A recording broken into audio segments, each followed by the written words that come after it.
Gas আর বিদ্যুতের ব্যাপারে মানুষ বলে, দুষ্ট লোকে বলে, অবশ্য ভালো লোক না, টুকু আসে টুকু যায়, এই আসে এই যায়, কতক্ষণ থাকে তারা নাকি বুঝতে পারে না।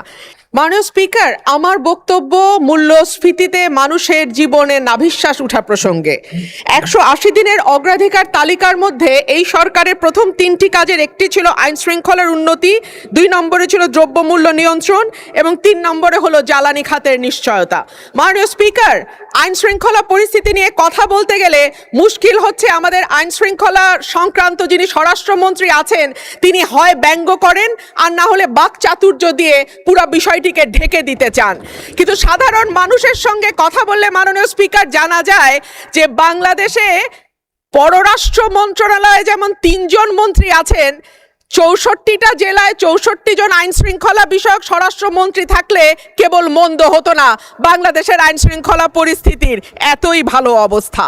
আর মাননীয় স্পিকার, জ্বালানি নিয়ে আর কি বলবো, তেল আর গ্যাস আর বিদ্যুতের ব্যাপারে মানুষ বলে, দুষ্ট লোকে বলে, অবশ্য ভালো লোক না, টুকু আসে টুকু যায়, এই আসে এই যায়, কতক্ষণ থাকে তারা নাকি বুঝতে পারে না।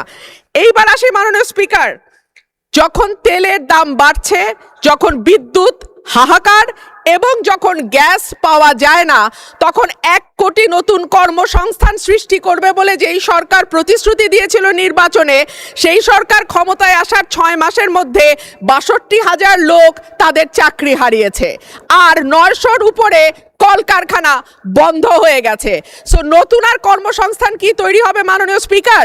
যারা আছেন চাকরি করছেন তাদের চাকরি আর কতদিন থাকে আল্লাহ মাবুদে জানে।